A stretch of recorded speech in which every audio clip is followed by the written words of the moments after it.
आदाब। मैं हूँ अरताश सैयद। पिछले साल जब मैं बीमार हुआ था, मुझे याद है, सुसर साहब हयात थे और यहाँ मौजूद थे।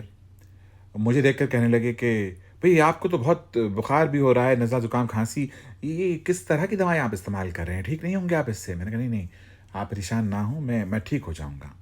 कह रहे, नहीं, मुझे मुझे लगता है कि आपको जो है देसी नुस्खे की ज़रूरत है, देसी टोटके से ही आप बेहतर होंगे। मैं जो आपको बता रहा हूँ, उस पर अमल करें। मैंने कहा, देखें, आप रहने दें, मैं ठीक हो जाऊँगा। कहेंगे, नहीं। और ये वो बातें अपनी साहबज़ादी के सामने कर रहे थे, जो कि खुद डॉक्टर हैं, डॉक्टर की मौजूदगी में। चलो भाई, कमाल हो गया। मैंने कहा, ठीक है, फ़रमाएँ।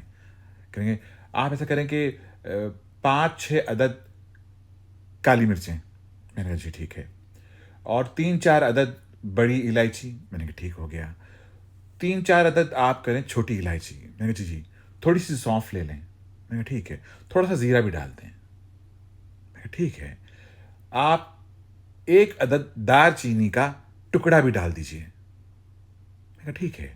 कहेंगे, अच्छा, अदरक और लहसुन भी शामिल करें इसमें। मैंने कहा, ठीक है, लेकिन लेकिन ए ए एक 1 मिनट रुकिए आप। आप मुझे तबीयत सही करने का नुस्खा बता रहे हैं।